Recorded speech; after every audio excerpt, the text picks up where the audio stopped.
warahmatullahi wabarakatuh. Selamat pagi teman-teman.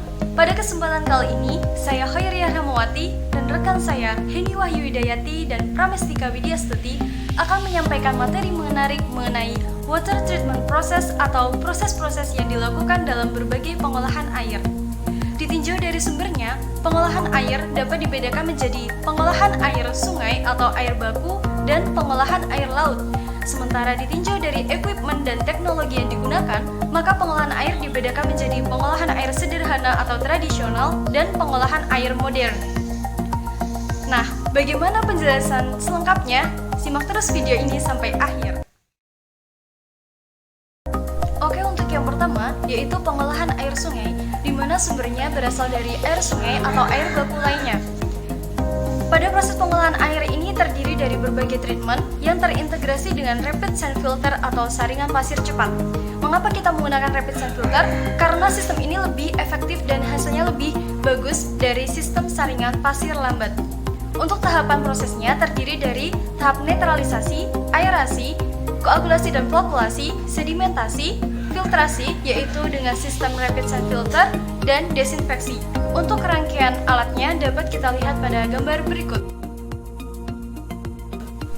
Nah, dapat kita lihat pada gambar bahwa equipment yang dibutuhkan dalam proses pengolahan air ini yaitu meliputi pipa, pompa air, bak equalizer, bak sedimentasi, bak filtrasi, dan valve atau keran. Oke, selanjutnya kita akan masuk ke treatment dari pengolahan air sungai, yaitu yang pertama adalah tahap netralisasi, di mana kita menetralkan air sungai hingga pH-nya mencapai 7-8. Selanjutnya adalah tahap aerasi, yaitu kita mengontakkan udara yang kaya akan oksigen ke air baku pada alat tersebut dengan bantuan pompa. Nah, tujuannya yaitu untuk meningkatkan kadar oksigen pada air, serta untuk menghilangkan gas-gas beracun seperti hidrogen sulfida maupun karbon dioksida. Dan selanjutnya akan masuk ke bak koagulasi, yaitu di mana terjadi proses pembubuhan senyawa koagulan dapat berupa tawas atau alum untuk membentuk partikel-partikel flok. Nah, memasuki tahap flokulasi dilakukan pengadukan cepat agar terjadi gumpalan-gumpalan partikel yang berukuran besar, kemudian diiringi dengan pengadukan yang lambat agar partikel-partikel flok tersebut tidak hancur. Selanjutnya masuk ke bak sedimentasi, di mana akan terjadi endapan dari partikel-partikel flok tersebut karena pengaruh gaya gravitasi. Nah, dari partikel-partikel yang mengendap tersebut dibuang melalui keran bagian bawah, sedangkan air yang bersih dialirkan melalui pipa bagian atas menuju bak filtrasi. Di tahap filtrasi ini, kita menggunakan sistem saringan pasir cepat atau rapid sand filter, di mana kita dapat menggunakan berbagai media filter seperti kerikil, kemudian arang kayu, terus kemudian ijuk, pasir silika, lalu kita bisa menutup dengan kerikil lagi. Nah, untuk proses pemurnian yang lebih bersih atau menghasilkan output air yang lebih bersih, kita menggunakan senyawa desinfektan, yaitu proses desinfeksi. Dapat menggunakan natrium hipoklorit, sodium hipoklorit, dan sejenisnya. Untuk selanjutnya ada pengolahan air laut. Pengolahan air laut ini dapat dilakukan melalui proses desalinasi, yaitu proses pengurangan kadar garam. Salah satu contoh dari proses desalinasi itu sendiri ada osmosis terbalik atau reverse osmosis, atau sering disebut juga dengan istilah RO. Tahapan-tahapan yang terjadi pada proses RO ada 5 tahapan. Yang pertama, air baku yang berupa air laut dipompakan ke dalam tangki reaktor. Di dalam tangki reaktor diinjeksikan dengan larutan klorin atau kalium permanganat yang tujuannya supaya zat besi atau mangan yang larut dalam air baku ini dapat dioksidasi menjadi bentuk senyawa oksida dan dapat membunuh mikroorganisme yang dapat menyebabkan biofouling. Air dari tangki reaktor selanjutnya dialirkan ke saringan pasir cepat. Di dalam saringan pasir cepat ini, senyawa besi atau mangan yang telah teroksidasi dan juga padatan tersuspensi yang berupa partikel halus, plankton, dan lainnya dapat disaring. Air yang keluar dari saringan pasir cepat selanjutnya dialirkan ke filter mangan zeolit. Di dalam filter mangan zeolit ini, zat besi atau mangan yang belum teroksidasi di dalam tangki reaktor tadi dapat dihilangkan sampai konsentrasi tertentu. Zat besi atau mangan ini harus dihilangkan terlebih dahulu karena dapat menimbulkan kerak di dalam membran RO. Air dari filter mangan zeolit dialirkan ke filter penghilang warna.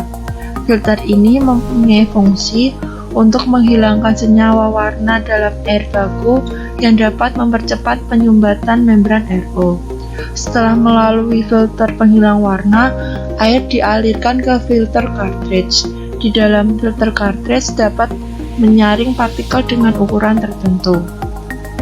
Dari filter cartridge, air dipompakan dengan tekanan tinggi ke unit RO sambil diinjeksikan dengan zat anti kerak dan zat anti biofouling. Air yang keluar dari membran RO berupa air tawar dan air buangan garam yang telah dipekatkan. Selanjutnya, air tawar dipompakan ke tangki penampung sambil dibubui dengan klorin dengan konsentrasi tertentu agar tidak terkontaminasi lagi dengan mikroba. Sedangkan air garamnya dikembalikan lagi ke laut. Ini untuk tahapan-tahapan lebih jelasnya lagi. Selanjutnya ada pengolahan air secara tradisional atau traditional water treatment. Ada 5 tahapan pada traditional water treatment. Yang pertama, tahap koagulasi, yaitu pembubuhan bahan koagulan ke dalam air. Tahap flokulasi, yaitu penyatuan gumpalan menjadi vlok-vlok. Tahap pengendapan, tahap penyaringan, serta tahap desinfeksi, yaitu penambahan senyawa desinfektan untuk membunuh kuman.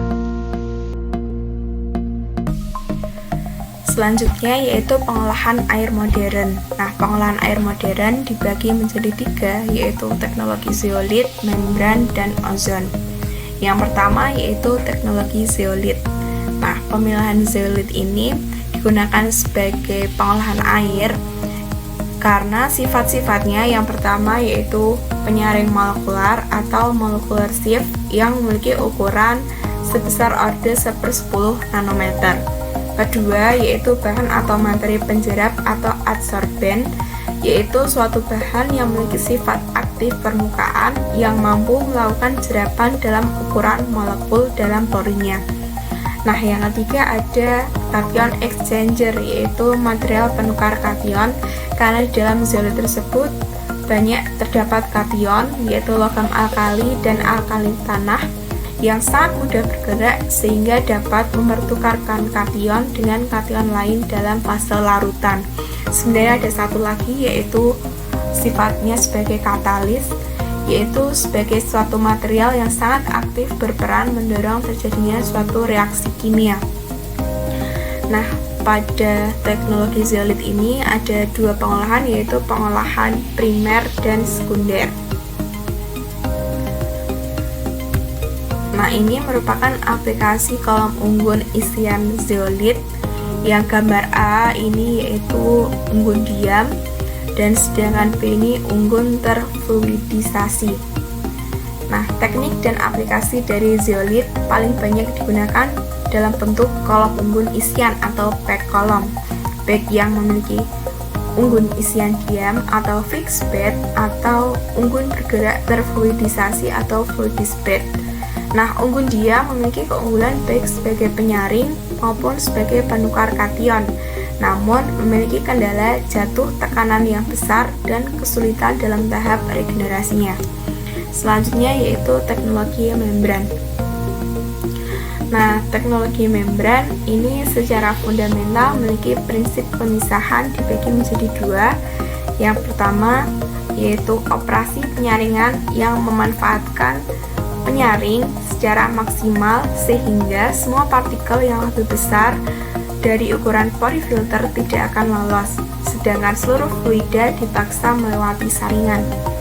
Kedua, jika aliran dalam arah tangensial sepanjang membran dimanfaatkan untuk membersihkan secara kontinu permukaan sehingga dapat mengurangi dampak kerak. Nah, untuk pengolahan menggunakan membran ini dibagi menjadi 3, yaitu pengolahan primer, yang kedua sekunder, dan yang ketiga adalah pengolahan lanjut. Nah, untuk pengolahan primer sebagai tahapan dalam penyisian limbah lumpur atau partikel besar dan koloid hasil proses koagulasi dan flokulasi. Nah, jenis membran yang digunakan adalah mikrofiltrasi. Nah, yang kedua adalah pengolahan sekunder, yaitu menggunakan teknik mikrofiltrasi juga untuk menyisihkan partikel halus dan kesadahan yang dapat menyebabkan kerak. Terus yang ketiga, pengolahan tahap lanjut, yaitu menerapkan teknik yang lebih kompleks dan canggih menggunakan nanofiltrasi dan osmosis balik. Nah, seperti ini ya. Untuk diarahkan pada proses air minum. Nah, aplikasi pada tahap air ini lebih banyak digunakan untuk menurunkan kadar TDS, kesadahan, garam, bakteria, virus, rasa, dan bau. Seperti ini pengolahan tahap lanjut. Nah, ini pada skala industri air minum. Yang ketiga yaitu teknologi ozon. Nah, untuk ozon juga dibagi menjadi 3. Yang pertama pengolahan primer, yaitu sebagai koagulan yaitu pada proses sedimentasi dan koagulasi dan membantu proses pengisian warna. Kemudian juga sebagai preozonasi untuk menurunkan turbiditas dari air baku sekaligus memperbaiki performa pengendapan pada dosis alum yang rendah. Yang kedua yaitu pengolahan sekunder, digunakan sebagai penekan pertumbuhan bakteri, virus, lumut, warna, dan bau. Dan yang terakhir yaitu pengolahan lanjut, digunakan untuk proses disinfeksi, sterilisasi air produk menggantikan peranan gas klor. Nah, ini jenis dari ozonator, yaitu ozonator jenis pelat dan tabung. Nah, ini penerapan ozonator pada industri. Oke, demikianlah adalah berbagai macam treatment yang dapat kita aplikasikan dalam pengolahan air. Nah, untuk menentukan treatment mana sih yang pas dan sesuai yang harus kita pilih, itu disesuaikan dengan sumber air yang akan kita olah, kemudian kebutuhan dan peruntukannya. Jadi, kita mengolah air itu untuk air minum kah, atau untuk kebutuhan sehari-hari kah, atau untuk kebutuhan lainnya. Baik, teman-teman, demikianlah penjelasan mengenai water treatment process. Semoga bermanfaat. Selamat melanjutkan aktivitas. Sampai jumpa. Wassalamualaikum warahmatullahi wabarakatuh.